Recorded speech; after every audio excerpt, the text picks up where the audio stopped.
లక్ష్మి, నీకు పనసకాయ కొట్టడం చేత కాదు, నేను సాయం చేస్తాను. పర్వాలేదు, ఇలా ఇవ్వు లక్ష్మి. మీకెందుకు ఇస్తామా, నేను చేస్తానుగా. కావాలైతే అయిపోయిందండి. అమ్మా, లక్ష్మికి పనసకాయ కొట్టడం చేత కాదే. కూర వండి పెడితే తినడం చేతనా?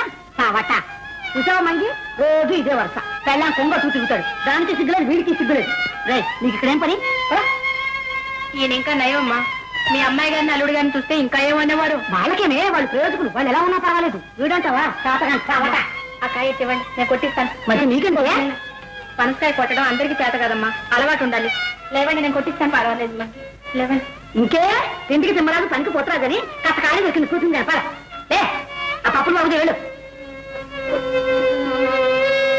నడవలేదు, నేర్పుని పాపం బిడ్డకి. అదో అయితే మంగి